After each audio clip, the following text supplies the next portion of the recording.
خپلې خور به په زانګو کې زانګولم ټوله ورځ به یې په غېږ کې ګرځولم چې په ځمکه به مې خاورې کړلې خولې ته دې به زر لاس کو دې خپلې لوپټې ته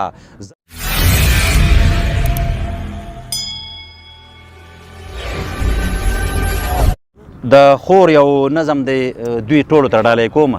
خور سره چې ضرور سره یې واجي څه روزګاري خپلې خور به په زانګو کې زانګولم ټوله ورځ به یې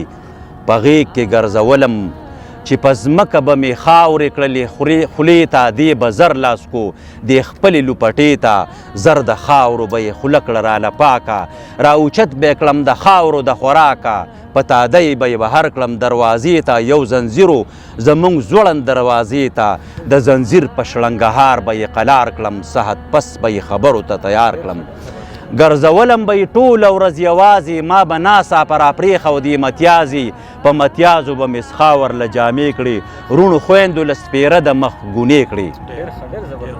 چې به ستړې شوه نو را به یې وړم کور ته په ماښام به یې حواله کړم خپلې مور ته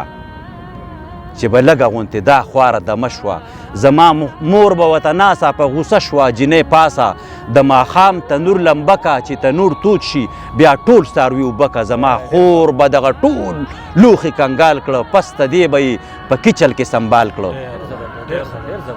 زما خور به دغه ټول لوښي کنګال کړه پس له دې به یې په کچن کې سنبال کړه بیا به راله په اودو به یې زه ښکل کړم مشغوله له به راایښې په چلول کړم په خدمت د دغې خور به لویېدمه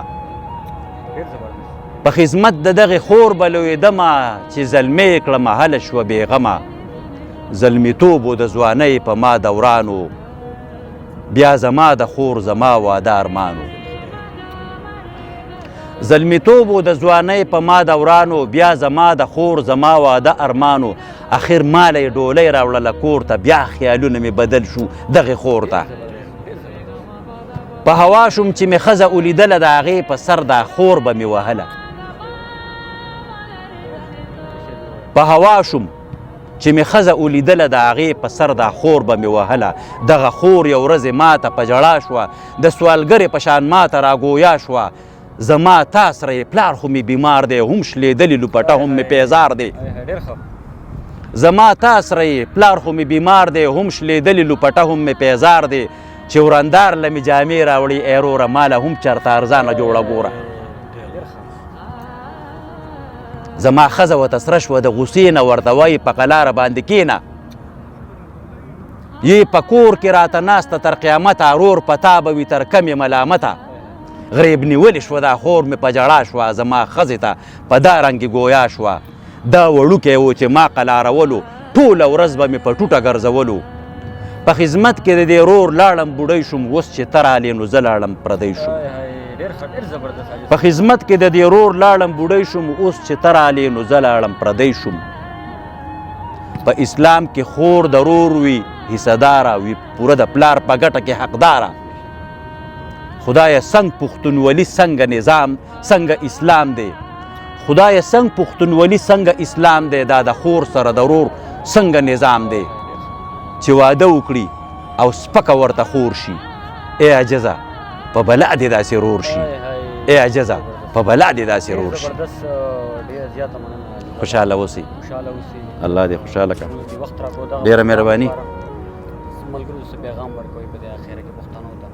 بس پښتنو ته په پیغامونو ستړي شو او بس الله دې وکړي چې په دوی کې عقل شعور راشي او دوی د یو بل سره په یو بل باندې خفګان وکړي د یو بل د یو ورور درد خپل درد وګڼي موږ به دا کوشش کوو چې خلکو له به ښه پیغام ورکوو خو الله دې رحم وکړي چې خلک پې عمل وکړي نو الله دې ستاسو عزت وکړي چې رالی او الله دې د دې ټولو عزت وکړي د ټولو نه ډېره زیاته مننه کوم ښه ده او خوشحاله اوسئ ډېره مهرباني ملګرو موږ تاسو نه اجازت غواړو په دغه یو شعر باندې چې اتفاق مو د ژوند راز دی کامیابي ده اتفاق مو د ژوند راز دی کامیابي ده خدای دې کړي چې پښتانه ورته تیار شي او ډېره زیاته مننه هر څه ته چې یې ملګرو ښاد آباد بریالي اوسئ د الله په امان سلام علیکم